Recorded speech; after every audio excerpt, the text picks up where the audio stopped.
Hello, everybody, and welcome back to the Bundesliga Show, brought to you by Over the Bar. We are returning this evening for a little bit of, match week 9 review now that we're getting into it. We're beyond the quarter of the way, amazingly, through the Bundesliga season now. And what a weekend to be able to review. It's been a highly enjoyable one. Goals everywhere, red cards everywhere, some really big performances and big 3 points across the Bundesrepublik. So really looking forward to getting stuck into it this evening in a very, very wet Sheffield. But before we get into that and we lay out the structure of tonight's show, obviously Mark tuning in and Peter returning as well. So how are we both this evening, gentlemen? Always a pleasure, gentlemen. Great to see you again. Yeah, not bad at all myself as well. Good stuff. Yeah, so we've got a big show to get through because we thought pretty much because every single game this weekend produced the goods in one way or in another. We're going to try and go through as much as we can do. So no featured for in terms of structure tonight. We're just cracking on. But we're doing things a little bit reverse. So we are kicking off tonight with the Kiosk Club because those headlines that Peter's going to be bringing for us in a moment's time will probably indicate the stories and the headlines that we're going to be following ourselves and kind of covering. Just before we do, please do make sure to smash a like on the video, comment along. Questions always welcome. Thoughts and feelings about your current club's predicament or great form or anything like that. And of course, please do keep on subscribing to the channel. Just live on YouTube tonight at the moment. So if you're looking on Twitter for it, come over to YouTube, say hello, give us the thumbs up. Get involved, get your friends involved, have a little bit of fun with Bundesliga. So without further delay, we shall go straight over to yourself, Peter, for some delightful Kiosk Club fun. Yes, I apologize. I had to make a quick trip across the pond here, so I was unable to join you gentlemen last week. But I did make sure before I left the Bundesrepublik to pick up papers that I could, so that we could do just a little bit of catch-up work. As we were entering the return from the international break, Kicker was running with Europa's Torfabrik, or Europe's goal factory. And that is what the Bundesliga is at the moment. We're going to be talking about Harry Kane this evening. We'll be talking about Victor Boniface, I'm sure, and Serhou Guirassy. I don't want to rub things... don't want to rub salt in Rory's wounds too much, but the crack heard around the world, so to speak, in last week's Sportbild was described as Torschuss, Pferdekuss und Schluss. Wonderful rhyming couplet there. Serhou Guirassy scored a goal. A Pferdekuss is essentially like a little knock that he took, and then Schluss, he was off. So unfortunately, that is the case. Our Bundesliga, the head of the goal-scoring factory is injured. He's out for several weeks. We'll be talking about that as well. For the Englishmen, I made sure to save this for you. It's a shame we didn't get a chance to meet in person because I know you wanted to see Jude Bellingham lead last Monday's kicker. In terms of the action that we saw this weekend, the Sportbild led with Manuel Neuer's return, of course. Another fantastic headline here has called Sebastian Bornau's own goal against Augsburg, das schönste Eigentor des Jahres, the prettiest own goal of the year. Probably the prettiest own goal I've ever seen in the Bundesliga. And there's also the matter of kein Guirassy, kein Partie. Unfortunately, that is the case as Stuttgart's winning streak came to an end this season. So no party for Stuttgart. The kicker, I'm able to, I have to print these out through the magic of iKiosk and things like that. The kicker led this morning with this following headline, Gelb oder Rot. It's a play on and thank you, Paul, it's great to see you, as always. It's a play on all of the yellow and red cards that we saw this season. They did an in-depth analysis on Bayern and Dortmund. Gelb being Dortmund yellow and Rot being Bayern red. So that's how the kicker ran this morning over in the Bundesrepublik, which I sorely and dearly miss. That's our Kiosk Club. I'll hand it over to Rory now so he can get us into the matches. Smashing. Thank you. As always, Peter, we do love our kiosk club and perfect way to get started this evening, or if you're listening or watching subsequently. So, I mean, where to start, gents? There's so much for us to get involved in. So the easiest way to do it might just be chronologically, and we'll work our way through. So if we start with the Friday night game, of course, the basement battle, which was between Mainz and Bochum. Myself and Mark, obviously, we did our predictions for it, and we were alluding to how big a game it is or was for both clubs. But obviously, in summary, chaps, it being a draw, a 2-2 encounter, last gasp stuff for Mainz right at the end for Kraus to get a deflected effort to steal the 3 points away from Bochum, who obviously are a much stronger home side, and so they would have seen that as a real targeted game to win. They have only lost once at home so far, Bochum, so showing that strength. But the other side of it is they've now only drawn 3 games there as well, so they obviously still haven't got the big win. Neither side does. But I think it's fair to say that maybe Mainz were the happier of the two teams coming out of the Friday night fixture. Zender being put into action very early doors was tested early on from a good effort. I think it was maybe Bernardo. Obviously, we had the VAR penalty, which we'll come back to in a moment. I'll ask your opinions on that, which Stoiger, of course, put away. Formerly of Mainz, going to the break, and then Schlotterbeck obviously gets the goal to make it 1-1.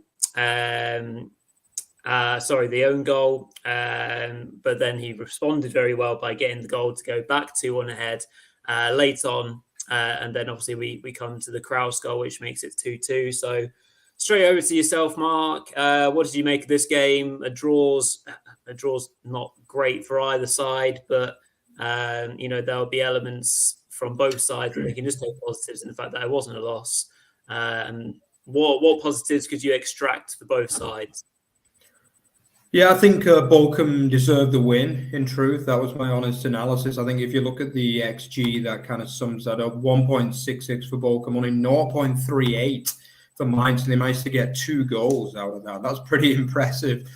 But to be honest, given the Kraus second one, I think that should have gone down as an own goal as well, in truth. I don't think it was anywhere near on target, that strike from Kraus. And the big deflection, very, very luckily took it past, obviously, Riemann for 2-2. I think, Bochum were the better side in what was in truth a low quality but exciting game, I think, to be honest. I think most of the goals could have been avoided. But as often in the Bundesliga, even if the game isn't always so high quality, it was entertaining. And I think that was how it was, the Friday night game. I think probably, I agree with the penalty. At first, when I watched it, I was like, why is he giving a penalty for this? But having watched it, I think there was a foul from Da Costa, which was eventually given via VAR, and what was a lot of kind of VAR penalties this weekend as well. But I think, they should have been probably 2 or even 3-0 up by halftime. Really, Bruczynski got a goal disallowed, very, very narrow offside there. And then just after, obviously, a very, very scrappy equaliser. That man, Kevin Schlotterbeck, kind of diverted Kaci's effort beyond his own goalkeeper. Then, classic Bochum goal, the header, really, which was a nice header from Schlotterbeck that should have won the game ultimately, but wasn't to be, was it, for the home side? And in the end, it's quite a poor result, in truth, because I didn't think Mainz played well, really, at all in the game. I feel as though, Bochum should have been able to get the win in this one. They should have been able to get that first win off the back. But, Mainz have got to improve as well, in truth. Mainz have got to be better, because I think performance-wise, that wasn't good enough in such a big game. There was a big Mainz fan base there as well, 2,000-3,000 of them behind the goal, and to only muster up 0.38 XG against an opponent of the level of Bochum, that's just not good enough at the end of the day. And they were lucky to get 2 goals out of it. They were lucky to get a point, but probably Bochum, to be honest, I'm wondering really what positives either side can take out of this, in truth. I don't want to start the show off with a negative point, but probably for Mainz, it's just that they didn't lose, basically. They didn't lose. For Bochum, it's they should have won, but they didn't win. Basically, that's what I would say. The positives really from this football. But obviously, both teams are still winless going into week 10. And to be honest, I'm starting to doubt whether either side are going to be able to pull away from this dogfight the whole season now. Well, there are plenty of teams that are not in form. And speaking of minds, Peter, I wanted to ask you this particularly because it falls into your specialities from a tactical point of view. Obviously, we saw the double change from Bo Svensson in the first half, just after 30 minutes, which is not something that you see very often in most sports when you're split into halves. But Dominic Hardcore, obviously one of our favourites, and Bell were both taken off on 33 for tactical reasons, bringing on Lee and Kraus. Vindicated decisions, I guess, if you say, from the Kraus's point of view, getting the equaliser. But what did you make of that? Did you think it was necessary? Was it panic stations? What were your thoughts on that? That is the first time I've ever seen Bo Svensson run a back four. The Danish trainer, who is widely lauded. He's highly regarded in the Bundesrepublik, almost as much as Augsburg's new Danish trainer. He has always stuck with that 3-4-3 system. So I've never seen him run a back four before, and I don't think it was successful at all. Mark brought up the XG stats twice. An interesting factoid about this match was that Mainz failed to record a single shot on target. They had 0.0 XG in the first half for the first time in Bo Svensson's tenure. At least that's what I read today. I hope that the kicker has it correctly and fact-checked and everything like that. Bochum certainly deserved to win the match on balance, not just based on the XG stats, but also based on that Bernardo effort that I believe you mentioned that forced Robin Zentner into a big save. This was not a good performance by Mainz at all, and they were really lucky to come away with a point there. Yeah, agreed. So point apiece for the sides that were still remain to struggle, and they'll go into next week looking for that real crucial first win of the season. Good luck to both teams. Hopefully it comes soon for both. Right then, so I said we'll work our way chronologically, but we'll also work our way to the more entertaining games as well.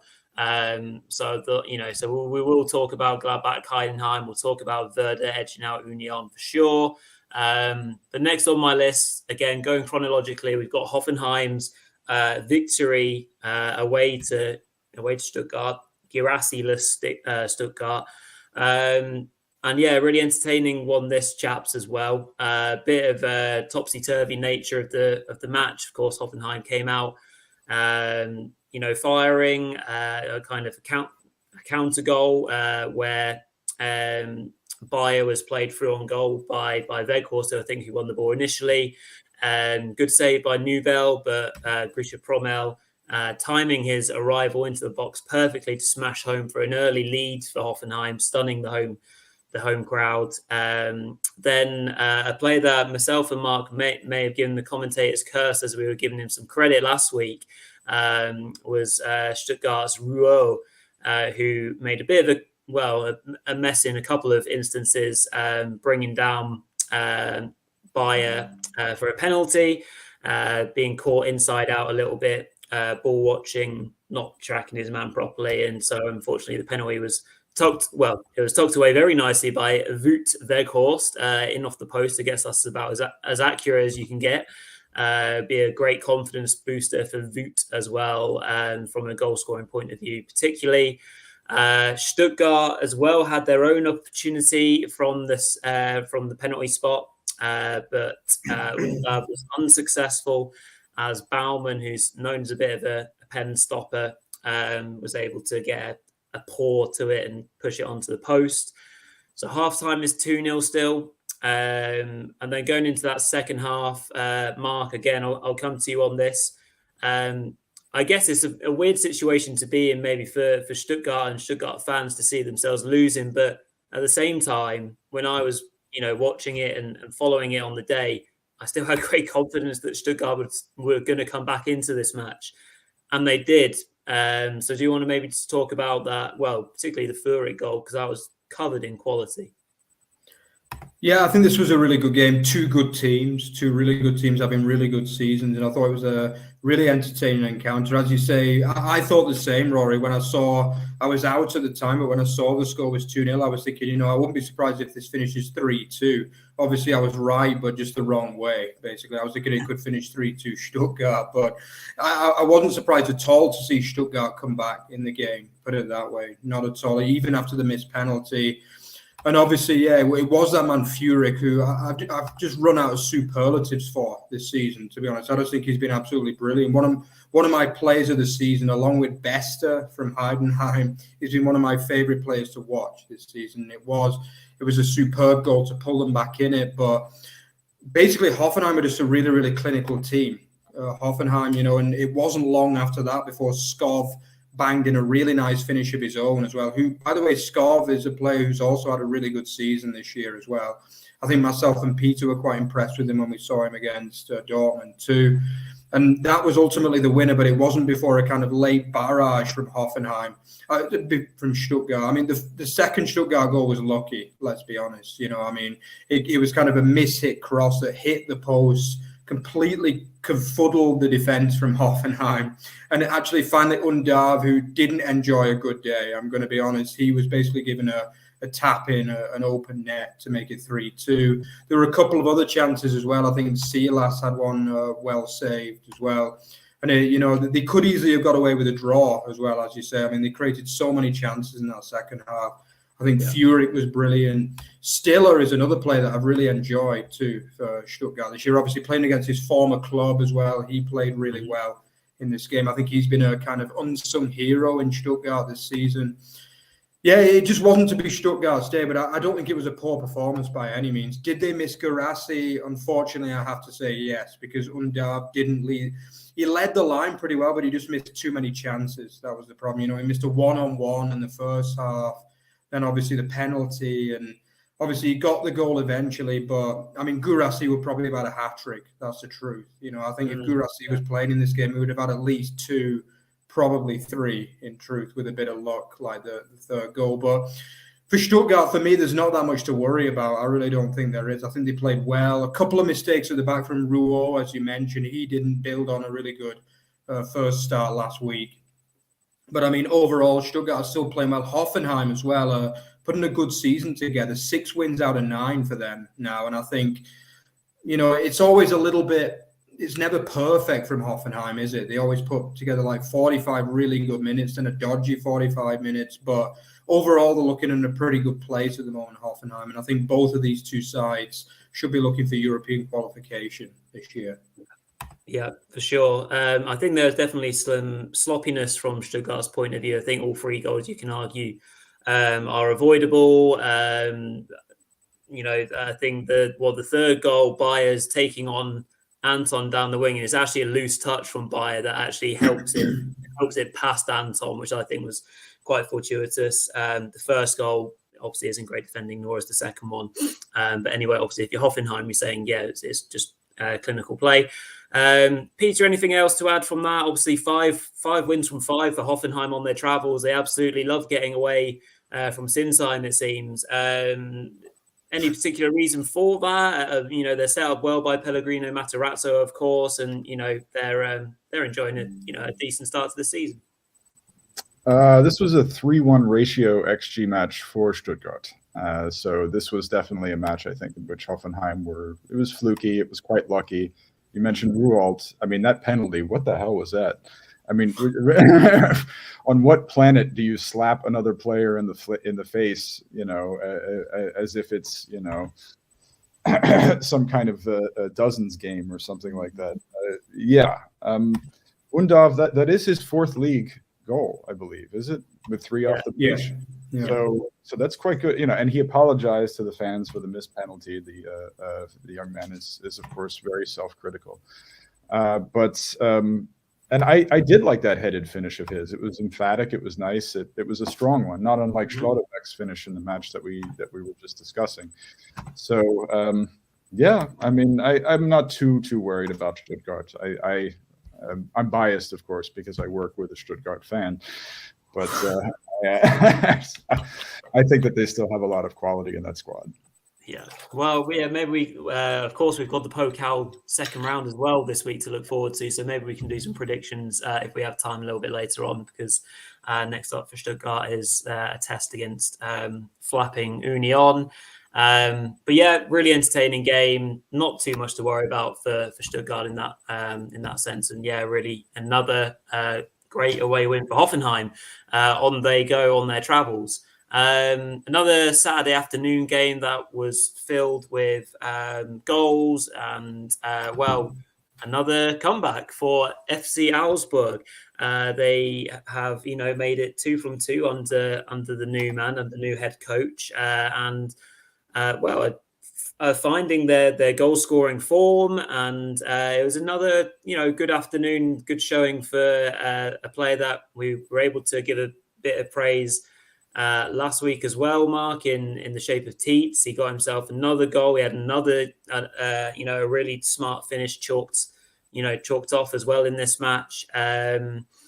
But naturally, they had to work their way back from being 2-1 down, having taken the lead via Tietz, his second goal in as many weeks, getting onto a good low cross, a bit of luck maybe involved in it.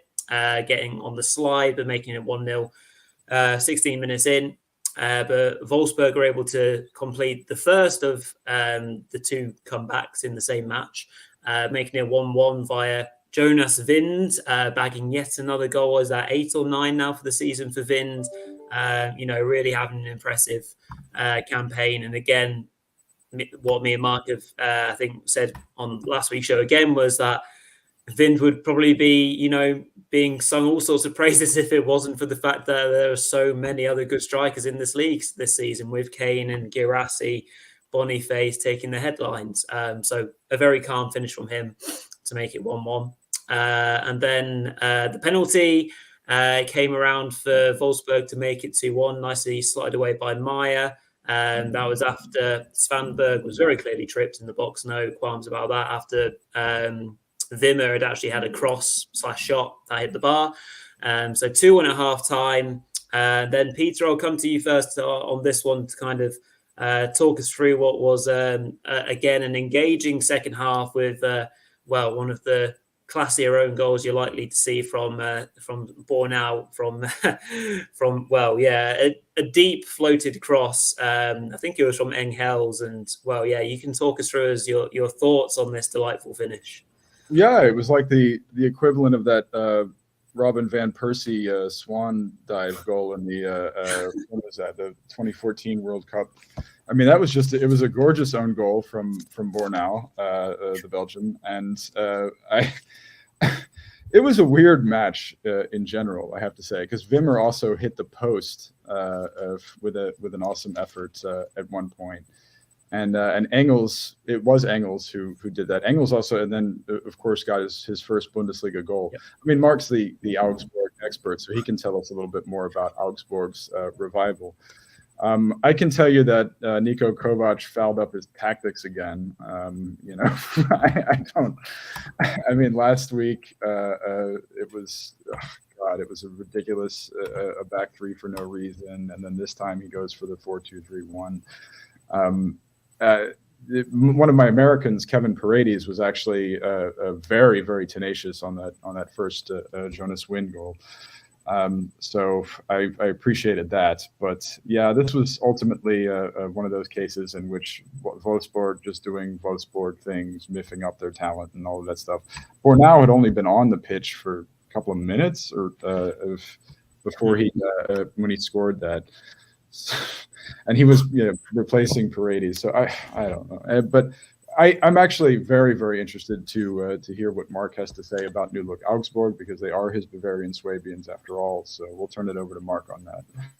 Yeah, the free scoring UCA. Yeah, definitely. I mean, I've got to give a lot of credit to Torup, the Runer's compatriot Dane.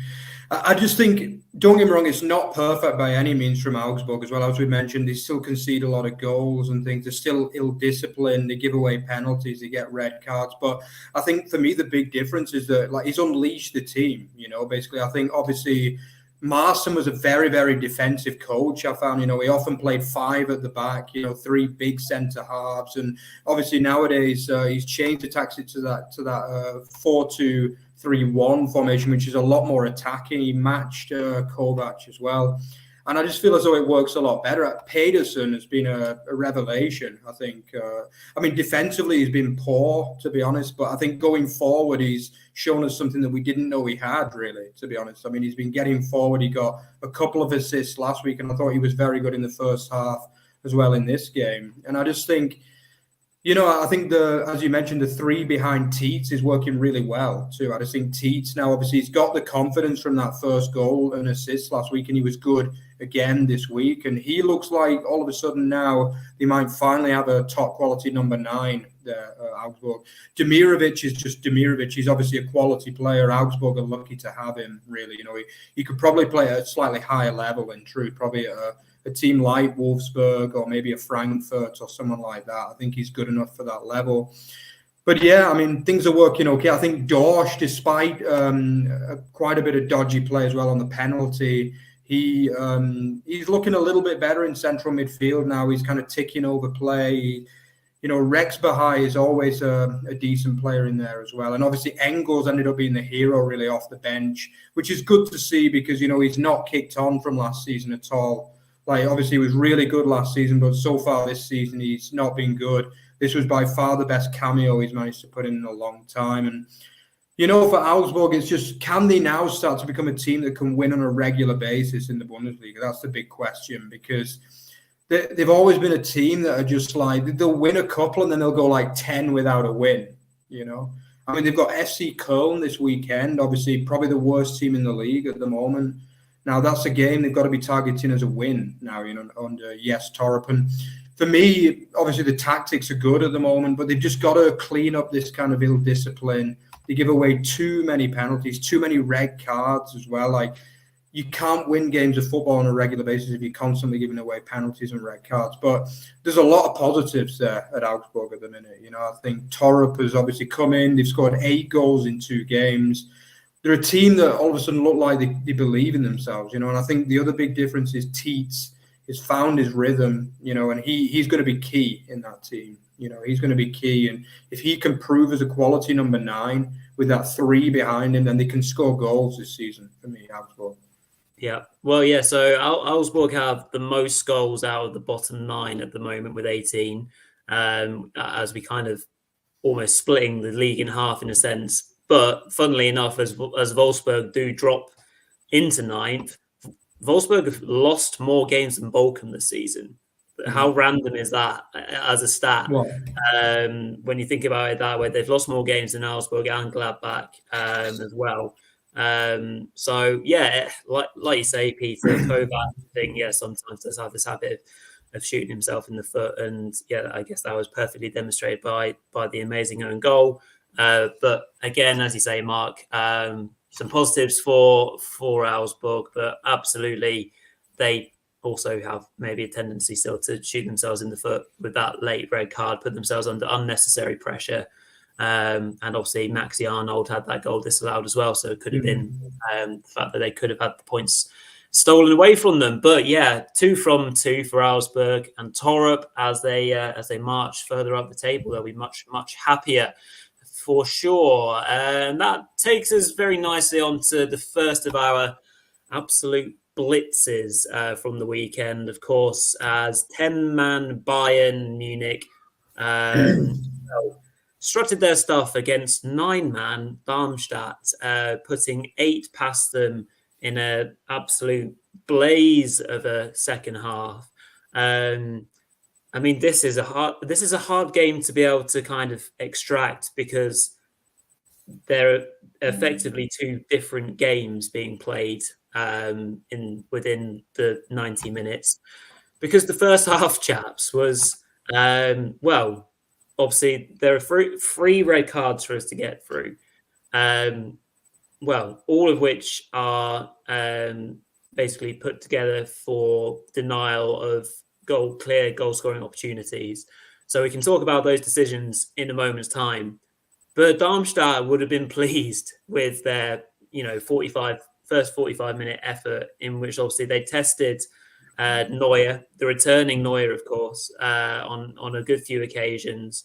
But of course, the second red card for Maglica is the ultimate decider. I'm sure 10 versus 10, it probably still would have been a fairly big scoreline.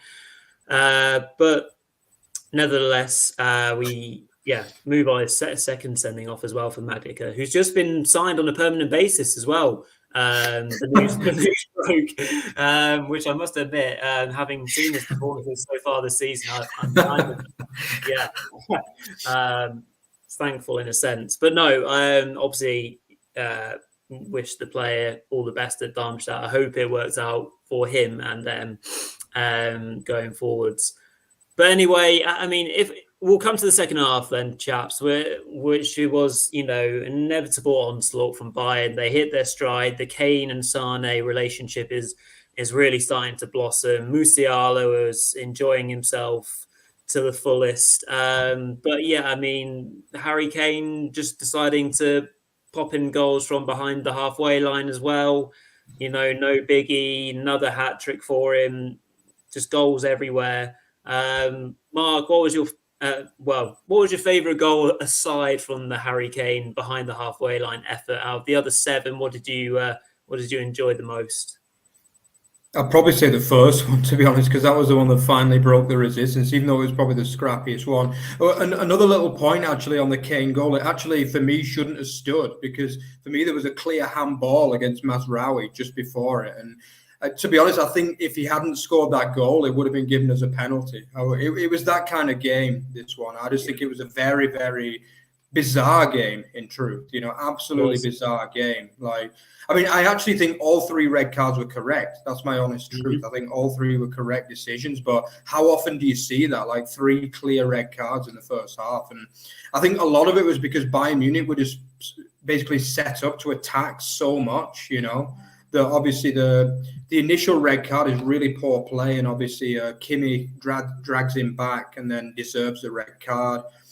But obviously, after that, I mean, Darmstadt, all they need to do is keep 11 men on the pitch and they'd be okay. But they struggle with that at the best of times. Obviously, Maglica has already had his marching orders once this season. I think he's only played 6 games this season, and that's already the second red card. So, pickings are tough when you've got the finances that Darmstadt have, let's be honest. But, I mean, to be honest, as crazy as it sounds for an 8-0 defeat, I actually think Darmstadt can take a lot of positives out of the game. Really. Yeah. they held Bayern Munich to 0-0 at half-time. I mean, what more can you say? How many other teams can do that this season? But, I mean, once that can of worms was opened, oh boy, was it opened in this game. And they basically blitz them. I don't think I've ever seen that in football where a team's been hit for 7 goals in 26 minutes. Let me repeat, 7 goals in 26 minutes. I don't think I've ever seen that. Even the German national team against Brazil didn't hit in that heavy of a moment. I think they got 5 in 20 minutes, was it? But 7 in 26 is just absolutely bizarre, basically, And as you say, I really do believe that Darmstadt in that first half can take positives. But what happened in the second half is obviously, I mean, what can you do in 9 men at the Allianz Arena with the likes of Harry Kane, Sane, all these players on such good form?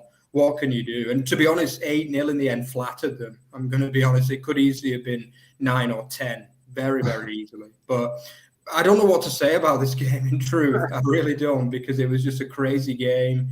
Well done, Bayern. They've racked up another big win. Well done to our English compatriot for banging in another hat-trick. Probably goal of the season, as you say, with that strike from halfway. But, I mean, really, bizarre game, truly. What do you think, Peter? What was your take on this one? Well, I tend to mute my microphone when I'm not speaking.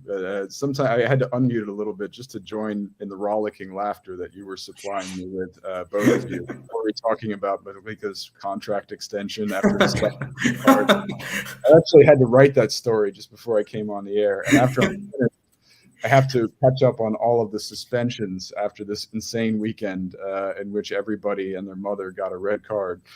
It's... And the way Mark put it, I mean, I agree with him. That's just hilarious.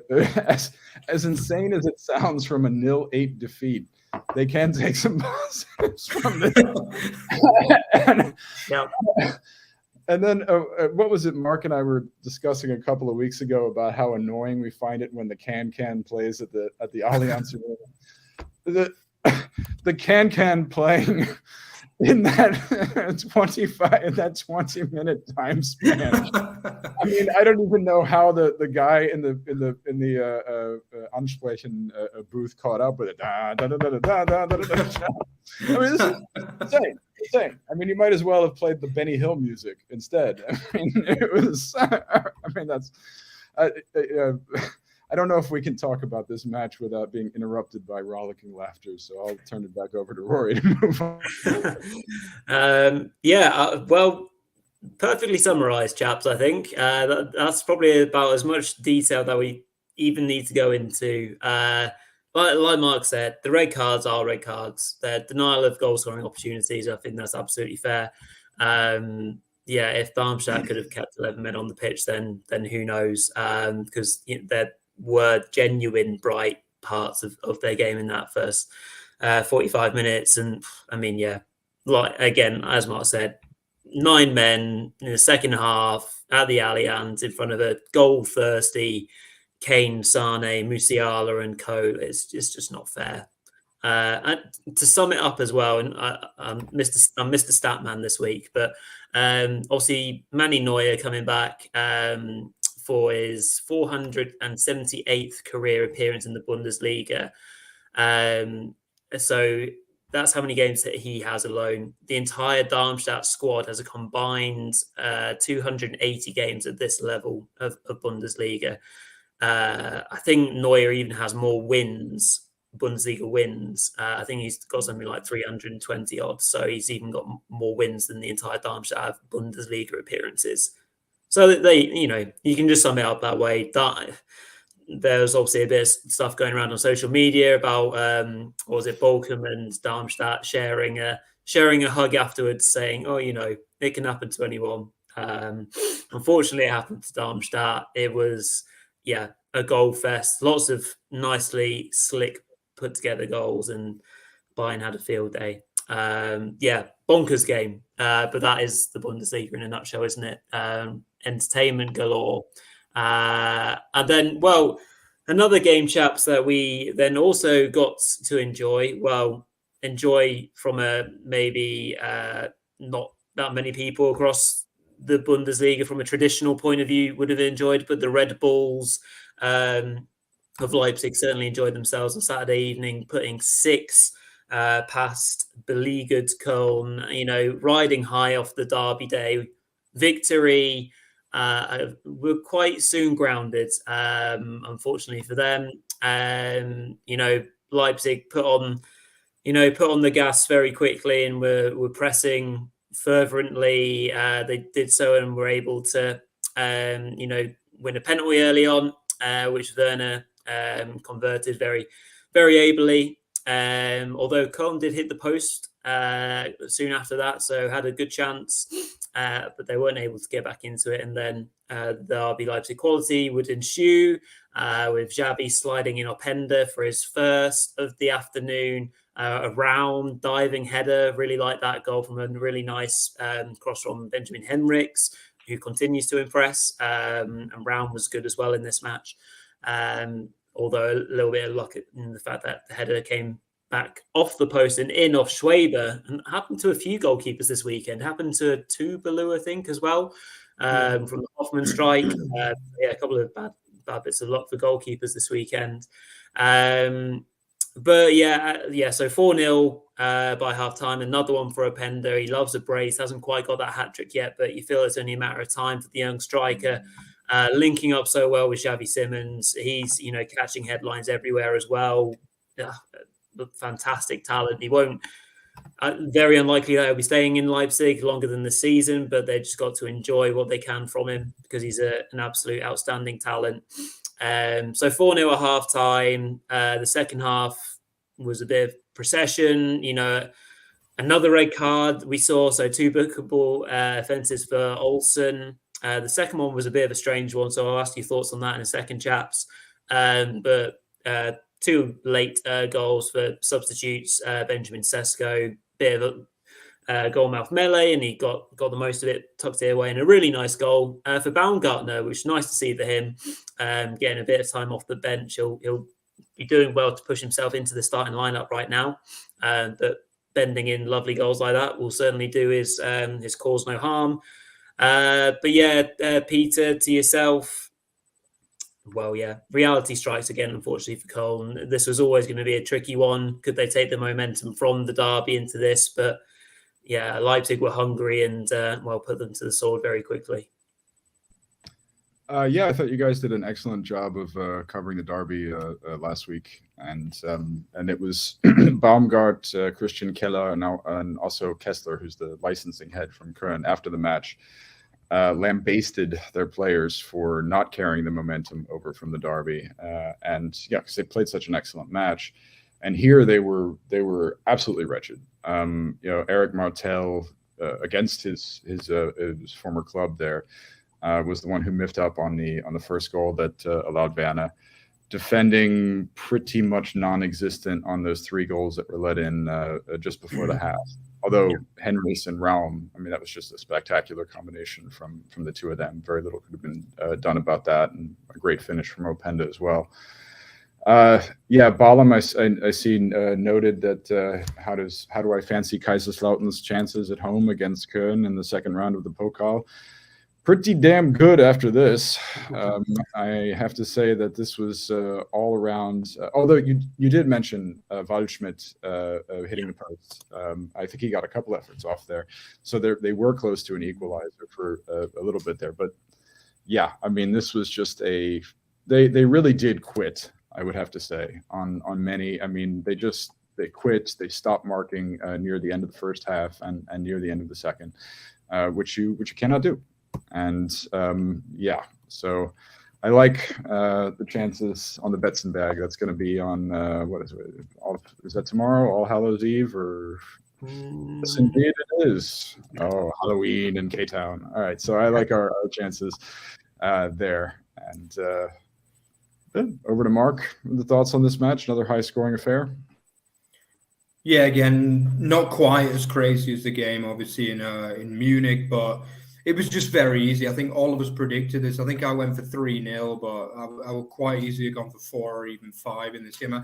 I just really like what Leipzig are doing as well. You've talked a lot about Cologne, but I actually think Leipzig are bubbling quite nicely this season. I think a lot of people haven't been talking about them because obviously the form of Leverkusen, Bayern, and obviously Stuttgart as well. They've been the 3 teams that have really caught the eye, but Leipzig are doing well too. Apart from that one result against Bochum, where they missed 2 penalties and drew 0-0, they've been very good, basically. I think they've been really, really good all season. Openda has settled into the Bundesliga brilliantly, which is great to see.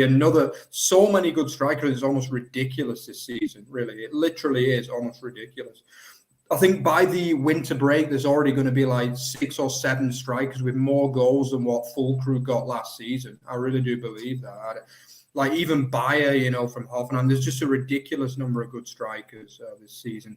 And he's been another one. Javi Simmons was just, wow. I'm so happy I had him as my captain on my fantasy football Bundesliga team because he was ridiculous in this game, and Openda finishes the chances. David Raum is back to form as well. By the way, one thing I'm really glad they've started doing is giving the goal to the person who put the shot on target as well, and not the keeper, who it kind of comes in on the back of. Like, I think before this season, it was always given as an own goal, but nowadays it's given as a goal from the guy who had the strike. I think that's really good because it's not fair on the keeper to give that as an own goal because there's nothing he could have done about it, basically, So, yeah, congratulations to Leipzig. As I say, what Marco Rose is doing there is really impressive. They look a good team. They're going well in the Champions League as well.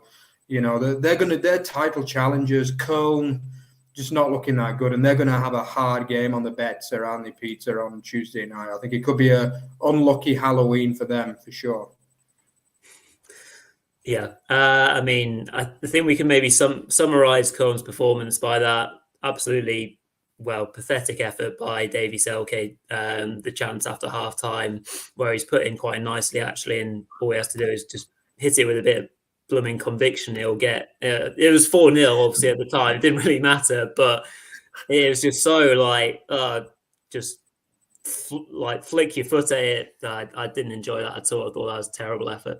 But yeah, on Leipzig go, some tough homework assignments, I think, for Baumgart's men. Hopefully they'll be able to, get themselves sorted very soon. They're moving on to Sunday, some more really good games, particularly the Sunday early kickoff is almost like the new Friday night game. Like, it produces every week so far this season. And it did again, chaps. 3-3 between Dortmund and Frankfurt. Dortmund, a side that just, going about their business. They've been very solid so far this season. Haven't been scoring as many goals, but this again was a very topsy-turvy match against a much more improved Frankfurt side. It's really nice to be able to say that, and we've been able to say in the last week or so. Now, obviously, they stole ahead into a 2-0 lead with the impressive Marmoush, former VfB man, obviously sending his penalty first of all for the Wolfham ball. Again, an interesting one on VAR. Just before we move on, chaps, are we saying yes or no penalty? Obviously, his arm's so high up in the air, but I can't remember which Frankfurt player is that comes behind him to kick the ball into his hand. Tricky one for me. I should say that I was actually in the midst of writing an article about this, but I couldn't finish it on time because we had to come on the air. The German FA has released a statement saying that that was not the correct decision to award a handball penalty on Marius Wolf because he was not in an unnatural position. It was a classic case of the ball playing the hand. Furthermore, the foul on Alexander Meyer on Omar Marmoush shortly after Meyer was introduced for Kobel. The German FA has also officially stated that should have been a penalty. So it evens out when it comes down to it. But the official line from the DFB is that, one shouldn't have been awarded and the other one should have. That's officially what the German FA is saying. And the referee in charge of the match, Robert Schröder, got failing marks in most German press sources for that and a couple other decisions, which you might want to get to as well. Yeah, indeed. It felt quite uncomfortable seeing that given as a penalty, but nevertheless, it was converted by Marmoush. And then off the back of a couple of efforts from Buta being saved by Gregor Kobel, Marmoush was in the right place at the right time to make it 2-0 from close range. But that was the last that Gregor Kobel would play in the match, having to go off injured. And as Peter's already alluded to, Meyer came in off the bench. There was plenty of drama again in this first half. Obviously, we ended up with Sabitzer getting one back for Dortmund with a nice low strike after being teed up by Füllkrug to make that 2-1. But then again, Marmoush in the 8 minutes of stoppage time of the first half had a chance hit which struck the post, so that could have been his hat trick, not quite. Very early on to the second half, again, he could have had his hat-trick completed. Meyer also saved an effort from Knauf. But then the equaliser comes for BVB after a deep cross from Marius Wolf. Wasn't really dealt with very well. Not a great header, but substitute. So for Mukoku does really well actually to bring the ball down really quickly and get a shot off really well controlled and puts it away for 2-2. So an excellent piece of work there on 55 minutes. And obviously there were chances again for Dortmund, who took that momentum forward. I think Marco Reus had one as well. But really open play and quite slack defending from Dortmund allowed Frankfurt to lead again. Lis Gahiri setting up Chaibi to turn away his first Bundesliga goal, and a player we were impressed with last week, weren't we, Mark, who provided a few assists. So he's building on that and settling in quite nicely for him. So that's good, good to see. But the third goal for Dortmund would come as well and end the match on 3-3. Good work by substitutes. Adeyemi down the left-hand side, low cross in for Brandt. Good movement in the box to make it 3 apiece. But yes, a mouthful there, Mark. But yeah, really entertaining game. We're really starting to see the better side of this Frankfurt side now. They're really starting to get going, which is great to see. Yeah, I thought they were by far the better side in the game. That was my honest opinion. I think obviously they'd already missed a couple of chances by the time they got that dubious penalty. But to be honest, it wasn't a penalty, but they deserved the lead by that stage, definitely. And as Petre already said, I wanted to mention that was a clear foul when Meyer took down. So, I mean, I guess it goes both ways, but I mean, if that had been given as a penalty and, I don't doubt that Marmoush would have tucked it away and that would probably have been game over at 3-0 because that happened at 2-0 to Frankfurt. So, but the other point I want to mention as well is that the equaliser, the first equaliser, for me, that's got to be given as offside because, I mean, the player is standing right in front of a trap and it's a very, very clear offside for me. That I think it's... yeah, like I can't remember who it was, but someone was standing right in front of trap as the shot from Moukoko came in, and that's got to be given. The Augsburg actually had one disallowed for me for less than that, basically in the game, and for me this literally was impeding the goalkeeper. The keeper couldn't see, let alone get to the ball, and that was why Moukoko. Well, what do you guys think about that one? Do you agree that should have been chalked off? Or? The FA released a statement on that as well. It was Füllkrug who was screening. When it comes to screening interference, there's a lot of room for subjective interpretation. So Peter Sippel, who is the big German, sort of the guy who grades the graders, so to speak, he said that it's acceptable that it was interpreted as such because any sort of screening interference can be left to the match officials' discretion. That's their line on that. They officially said that those two decisions were wrong, but that one was, I think, acceptable was the quote. Yeah. It is a very, very funny rule, that, to be honest. And I think that's something that football needs to clear up. They either need to get rid of that rule completely and say that if you didn't touch it, then it's not offside, or they need to make it more consistent because... To be honest, if you're an Augsburg fan watching that, I know I'm a bit biased towards my beloved Bavarians, but if you're an Augsburg fan watching that, you can understand why they feel a bit hard done to, because like for me, there was more distance between the Augsburg one and the keeper than there was between Füllkrug and Trapp in that goal. And I agree that something has to be done about that law, basically, because it's unclear for fans. It's unclear. To be honest, if it was up to me, I'd just do away with it altogether. Actually, I would say if you didn't touch the ball, then it's a goal. Because in most cases with this rule, the player can't get out of the way. It's as simple as that. That's why they're in an offside position, because the ball comes to them quickly, and if they don't touch it, then it probably should be given as a goal, in truth. But as Peter mentioned, it's very, very subjective, and it's too subjective for me. I think, handball nowadays is basically, it seems as though the football authorities have said anything that hits the hand in the area is a penalty, basically, but at least it's consistent, So it's like, okay, some teams feel hard done to, there's a lot of soft penalties being given for handball in the area, but at least it's somewhat consistent with that, and basically everything that hits the ball in the hand now is being given as a penalty. Whereas with this, shadowing kind of rule, it's very, very dodgy, in my opinion. And I think it'd be better just to do away with it. That's my 2 cents anyway. Yeah, I think there is this lack of clarity that we have on quite a lot of these rulings, particularly on those 2 points, the handball rule and the offside one at the moment. We've seen it in the Premier League quite a lot this season for the offside goals. One's given and one's not. So, yeah, hopefully that can be cleared up nice and soon. But, I guess it added to the drama of another very entertaining Sunday game in the Bundesliga. There's never a quiet moment. Frankfurt be pleased with the way they played, and Dortmund would be more pleased with the fact that they managed to get a point, to be frankly honest. But yeah, so that's how we've worked our way through so far. We've definitely got some other games that we can maybe cover in slightly less detail.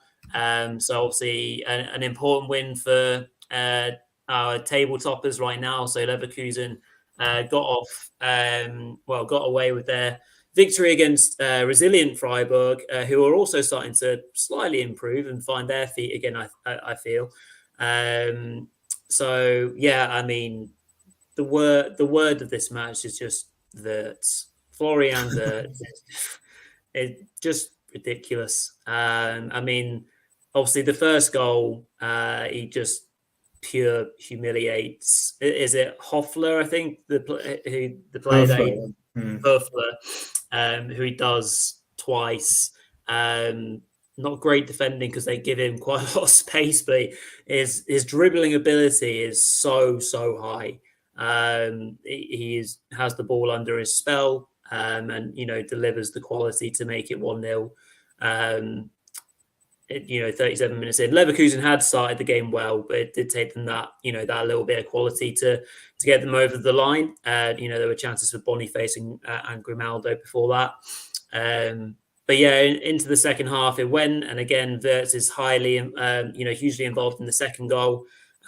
Dribbling control again, picking it out down the left, working its way in to Hoffman. Really good strike, and obviously it's the goal that we mentioned that comes off the back of a 2-blue in net and makes it 2-0 to effectively, kill the game. Frimpong should have had one, and there was a couple of other big chances as well to make it 3 and make it a bit more comfortable because 70 minutes in, obviously, Freiburg get the goal back for another high-quality delivery, set-piece delivery by Grifo. He's just involved in everything, isn't he, from a Freiburg point of view, that goes well at the attacking end. Well met by Gulde to make it 2-1. Florian Wirtz then hits the bar with an absolute thunderous strike.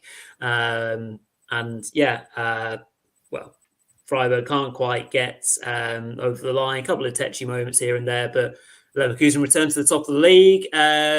Just very quickly, Mark, Leverkusen maybe just showing that they can do it a slightly more ugly way as well this season. And maybe is that the difference between, Xabi Alonso's Leverkusen and the free-scoring Leverkusen that we saw under Gerardo Serioni 2 seasons ago, because they're similarly scoring so many goals, but I feel that this season there's just that little bit more know-how, with the likes of Granit Xhaka, who have that real, gritty ability to know what to do in those moments and to get over the line effectively.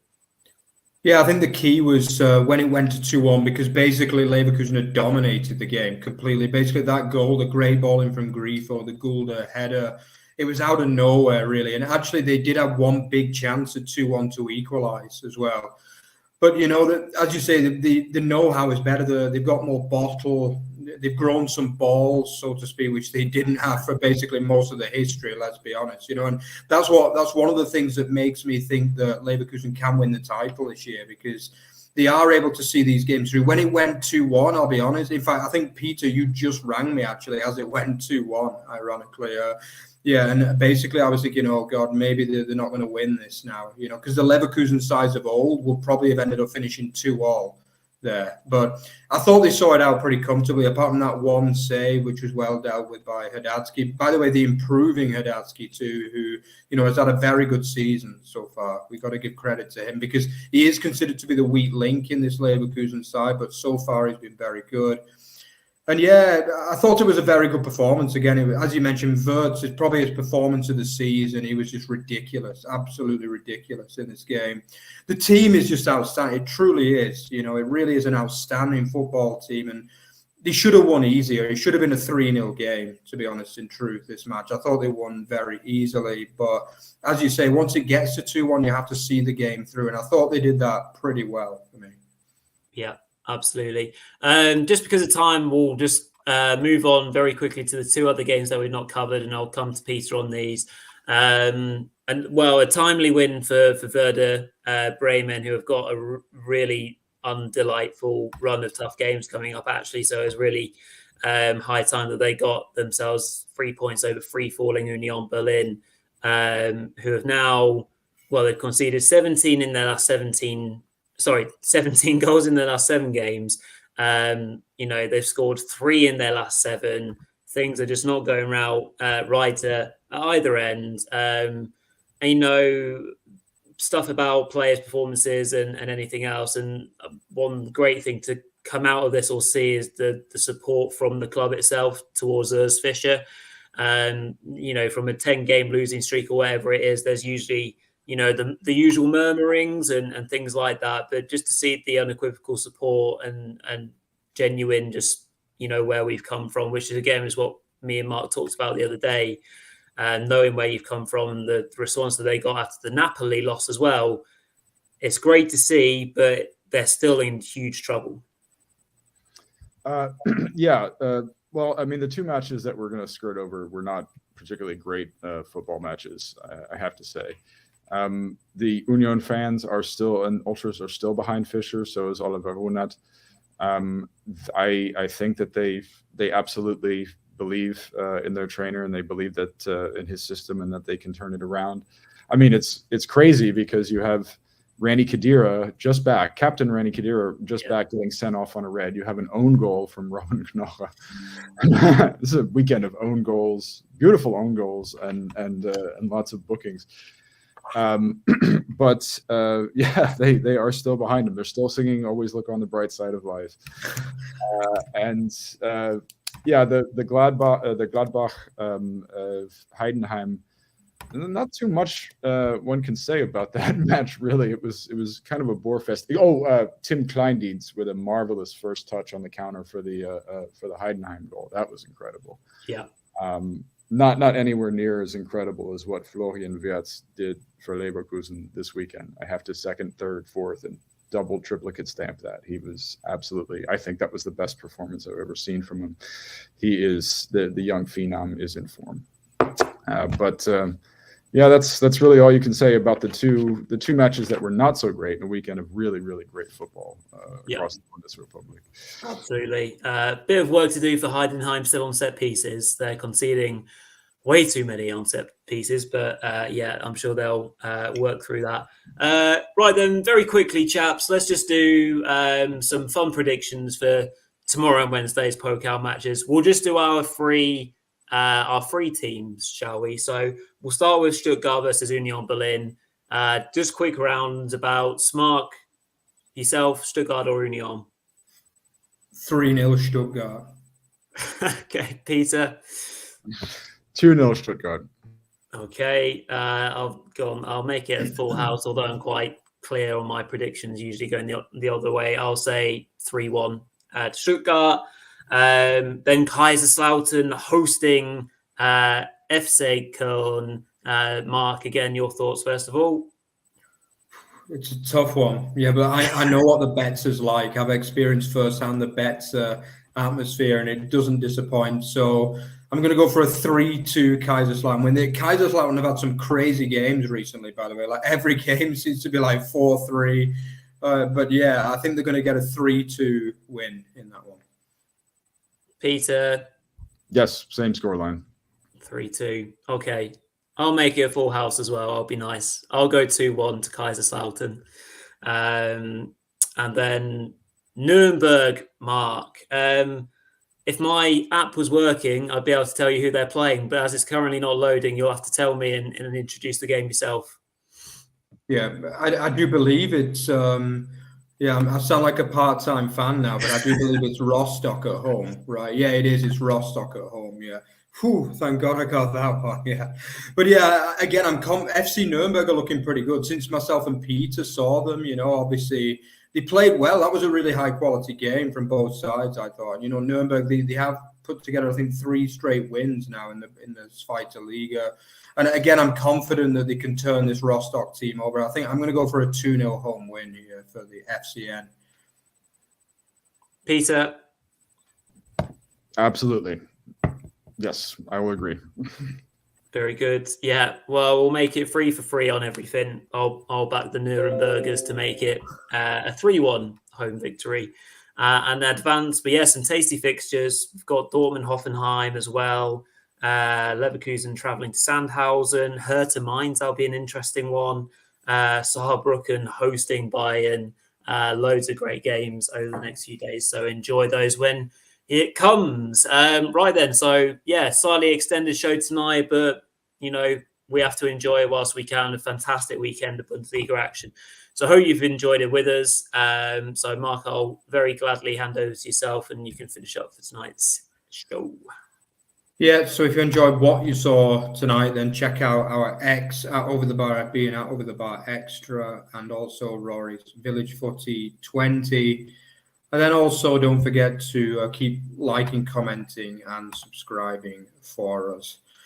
So yeah, obviously our next show will be on Thursday when we do the predictions for week 10. You know, another exciting game. We might do a little bit of a Pokal review as well just before that starts, too, just for any big shocks and any like classic matches that go on there. And then Rory should be back with you with Runa for the Friday show of the fantasy football. So yeah, thank you very much again for our week 9 review, listening to us, and we'll see you again on Thursday. See you then, guys. Ciao, ciao.